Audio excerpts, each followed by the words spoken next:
बिस्मिल्लाहिर्रहमानिर्रहीम। अस्सलाम वालेकुम। मैं हूं अरशद इकबाल वानी और आप देख रहे हैं वानीपीडिया पाकिस्तान। अगर पाकिस्तान की तारीख़ का मुतालिया किया जाए तो पता चलता है कि यहाँ पर बेशुमार ऐसी तहजीबें गुजरी हैं जिन्होंने अपने अपने दौर में यहाँ की लैंडस्केप पर ऐसे नकूश छोड़े हैं जो आज भी यहाँ पर इनकी मौजूदगी का पता देते हैं। तो आज वानीपीडिया पाकिस्तान अपना सफ़र चश्मा बैराज से शुरू करते हुए डेरा इस्माइल ख़ान की तरफ आपको माजी के गुमशुदा औराक से ऐसी ही एक जगह दिखाने ले जा रहा है।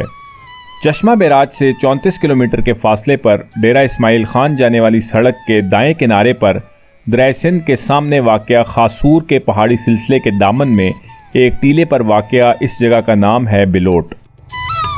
तो हम बिलोट वाले मोड़ पर पहुंच गए हैं और यहाँ से 2 किलोमीटर अंदर की जानिब पहाड़ पर हिंदू शाही दौर के मंदिर और किले के आसार मौजूद हैं। तो चलें आज इनको एक्सप्लोर करके इनकी दिलचस्प तारीख़ के बारे में जानते हैं।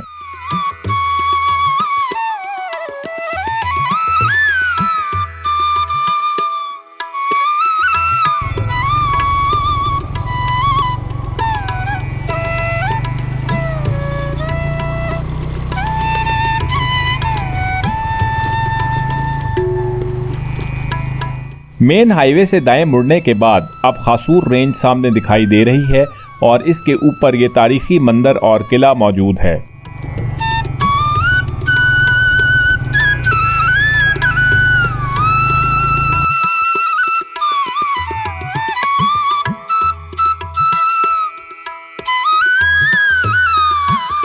इस जेली सड़क पर आप गाड़ी या मोटर बाइक दोनों पर आ सकते हैं और फिर कुछ आगे जाकर आपको अपनी गाड़ी और बाइक पार्क करके ऊपर पैदल जाना होगा। अस्सलाम वालेकुम व्यूअर्स, क्या हाल है? उम्मीद है आप खैरियत से होंगे। तो वानीपीडिया पाकिस्तान में आपको खुशामदीद और आज हम आपको एक नई जगह पर लेकर आए हैं और इस जगह का नाम है बिलोट टेम्पल्स यानी कि सदरन काफिर कोट टेम्पल्स, जो कि 9वीं और 10वीं सदी ईस्वी से ताल्लुक़ रखते हैं और इसका ताल्लुक़ जो है वो हिंदू शाही राज के दौर के साथ है। बाद में इसको जो है महमूद गजनवी और उसके जो साथी थे जर्नैल थे उन्होंने इनको फ़तह किया और आज इसके खंडरात जो हैं डेरा इस्माइल ख़ान और चश्मा बैराज के दरमियान जो है खुसर रेंज जो है उसके ऊपर वाक़ हैं। तो आज इंशाल्लाह आपको दिखाने के लिए हम लेके जा रहे हैं। क्यों रहमत भाई, अगर आप कुछ कहना चाहें? सर आप पहले भी यहाँ लेके आ चुके हैं और यकीनन आगे जाके आप देखेंगे हमारे व्यूवर्स, ये बहुत ही खूबसूरत टेम्पल्स हैं और आप देखेंगे हैरान रह जाएंगे कि उस दौर में इस तरह के शानदार टेम्पल्स किस तरह बनाए गए और इनका कंस्ट्रक्शन स्टाइल क्या है, स्ट्रक्चर कैसा है, किस चीज़ से बने हैं। आगे जाके अरशद साहब आपको डिटेल से बताएंगे। तो चलें अपनी हाइक का आगाज़ करते हैं और साथ साथ मैं आपको इसकी तारीख़ की दिलचस्प कहानी भी सुनाता हूँ। बिलोट के ये मंदिर और किला दरअसल एक चेन ऑफ टेम्पल्स हैं जो मशरकी कोह नमक में नंदना से लेकर काफिर कोट शुमाली यानी टेलोट और काफिर कोट जनूबी यानी बिलोट तक फैले हुए हैं। इन इलाकों के दरमियान इन मंदिरों की तामीर दरअसल हिंदू शाही राज के मुख्तलिफ राजों ने अपने दौरे हुकूमत के दौरान की। हिंदू शाही का दौरे हुकूमत 822 ईस्वी से लेकर 1026 ईस्वी तक फैला हुआ है और इन्होंने काबुल शाही को शिकस्त देकर काबुल, शुमाली पंजाब और गंधारा पर हुक्मरानी की थी। 11वीं सदी ईस्वी में महमूद गजनवी और इसके जर्नैलों के हमलों के बाद यह डायनेस्टी शिकस्त से दोचार होकर आहिस्ता आहिस्ता ख़त्म होती चली गई। हिंदू शाही इसके बारे में तारीख़ में बहुत ही कम मालूमात मिलती हैं। इनके मुतालिक ज़्यादातर इन्फॉर्मेशन यहाँ से मिलने वाले सिक्कों और यहाँ पर तामीर शुदा मंदिरों की दीवारों पर मौजूद इंस्क्रिप्शन से हासिल की गई हैं।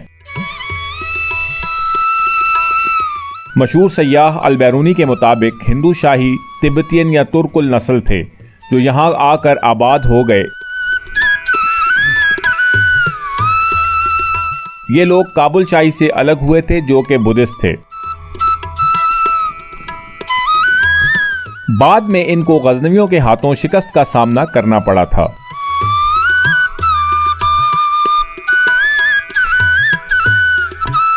बुलंद टीले पर तामीर इस किले के करीब से ही कभी दरिया सिंध गुजरता था जो अब कटाव करके काफ़ी फासले पर जा चुका है। इस तरह एक तरफ पहाड़ और गहरी खाई, जबकि एक तरफ किले की दीवार और दरियाए सिंध इसको अपने दौर में काफ़ी नाकाबिले तस्खीर बना देते होंगे।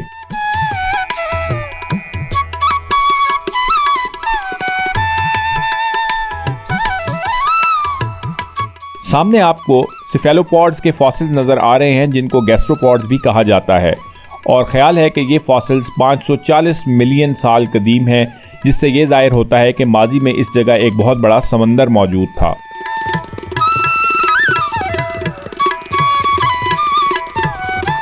सामने फैले चिकनी मिट्टी के बर्तनों के टुकड़े इस बात की गमाजी करते हैं कि यहाँ एक बहुत बड़ी तहजीब आबाद थी।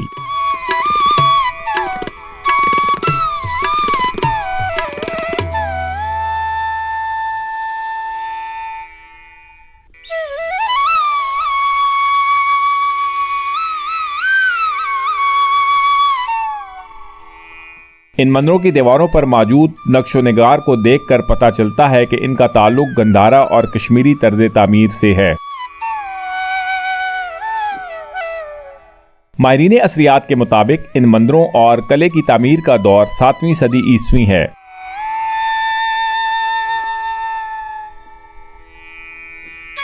एक और मज़े की बात यह है कि इस किले की तामीर में जो पत्थर इस्तेमाल हुआ है, यानी लाइमस्टोन और कंजूर स्टोन, वो यहाँ करीब कहीं पर भी नहीं पाया जाता और इसको दरिया सिंध के रास्ते कहीं और से यहाँ पर मुंतकिल किया गया है।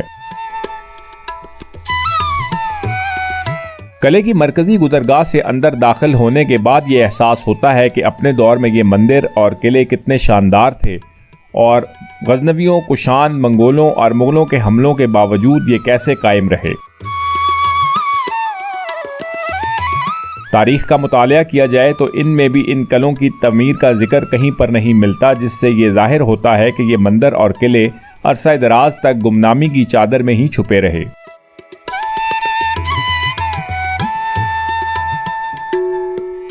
बिलोट और टेलोट के किलों और मंदिरों को पहली मर्तबा उस वक्त मंजर आम पर लाया गया जब 1915 में इस इलाके में अंग्रेज़ों ने आकर इनका जिक्र गैजेटियर ऑफ मियांवाली में किया।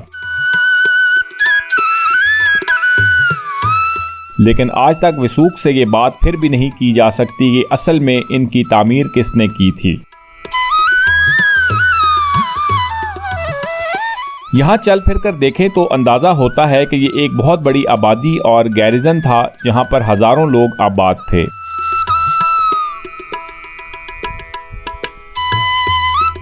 अहमद भाई किधर चढ़ गए? सर इसके लिए बड़ी जबरदस्त सीढ़ियाँ बनी हुई है या ऊपर आने के लिए, लेकिन ये खराब हो चुकी है। हाँ, थोड़ा सा डेंजरस भी है क्योंकि स्टोन क्रम्बल हो रहा है जो जिससे बना हुआ है। अब मेरा जैसा दुबला पतला बंदा चढ़ सकते हैं। बिल्कुल ऐसे ही। मंदिरों की एंट्रेंस और पिलर्स में कश्मीरी तर्ज तामीर की झलक नुमाया है, जबकि मंदिरों के ऊपर वाले हिस्से गंधारन तर्ज तामीर की अक्कासी करते हैं।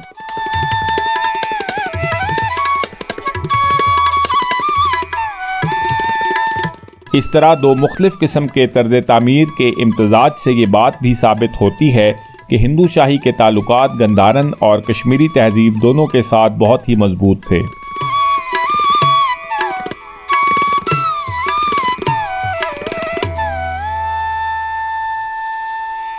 बल्कि ये भी कहा जाता है कि कश्मीर की आखिरी मलका दीदा हिंदू शाही डायनेस्टी के राजा की ही एक बेटी थी।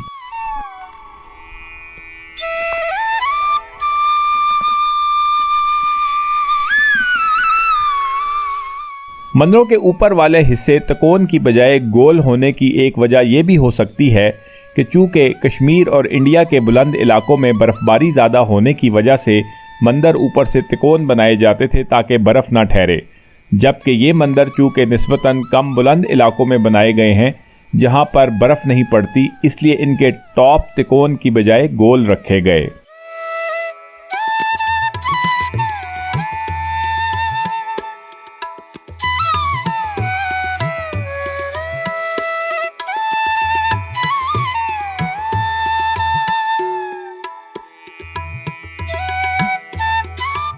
माजी में बगैर किसी सीमेंट और सरिये के इस्तेमाल के पत्थरों को तराश कर आपस में इस तरह जोड़ा गया है कि सदियां गुजर जाने के बावजूद ये मंदिर आज भी बहुत हद तक अपनी असल हालत में कायम है।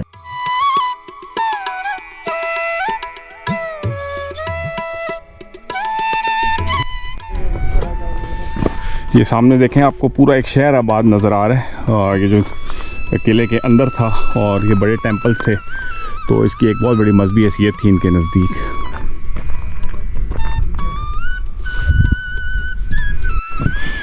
ये देखें पूरे पूरे मोहल्ले आबाद थे और ये जो पत्थरों के ढेर नज़र आ रहे हैं ये घर थे, इनके दरमियान गलियां थी जिसमें कभी लोग चला फिरा करते थे। आज हर सू यहाँ पर वीरानी और हू का आलम है, रहेगा नाम अल्लाह का, बाकी सब ने फना और तबाह हो जाना है। तो मैं तो ये इमेजिन कर रहा हूँ कि उस दौर में लोग यहाँ पर कैसे रहते थे और अपनी क्या एक्टिविटीज़ गुजारते थे, क्या उनके ज़रिए माश क्या होता था, मजहबी रसूमात कैसे अदा करते थे। तो ये अगर आप सब इमेजिन करें तो आपको लगेगा कि आप टाइम ट्रैवल करते हुए बिल्कुल उसी दौर में पहुँच गए। तो मुझे अभी भी कानों में शोर सुनाई दे रहा है उस दौर का, लोगों का चलते फिरते यहाँ पर अपने रोज़मर्रा के काम सर अंजाम देते, अपनी ख्वाहिशात की तकमील के लिए अपनी ज़िंदगी की गाड़ी को आगे धकेलते हुए। तो बहुत ही अजीब सी फीलिंग्स हैं इस जगह पर आके, किस तरह मुख्तलिफ़ तहज़ीबें आती हैं और आहिस्ता आहिस्ता मिट जाती हैं, तबाही का शिकार हो जाती हैं। तो ये आपको जो है वो सामने दिखाई दे रहा है आज कि कितनी अजीम शान यहाँ पर एक तहज़ीब रहती थी हिंदू शाही राज की, जो आज इस दुनिया से नापैद हो चुकी है।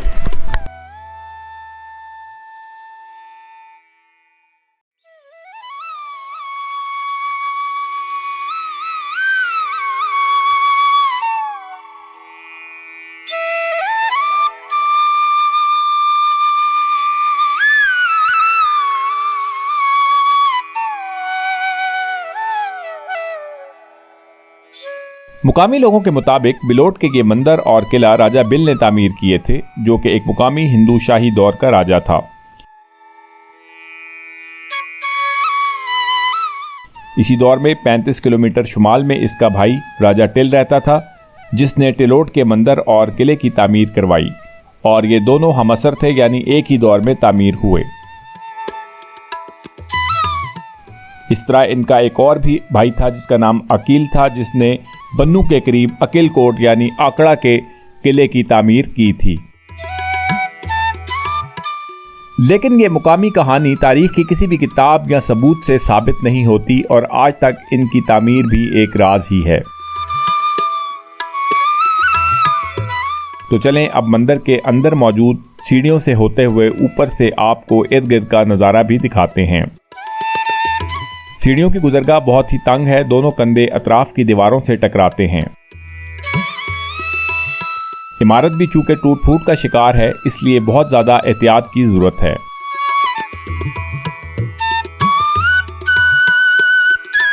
मुझे तो बाकायदा ये जगह हॉन्टेड फील हो रही है।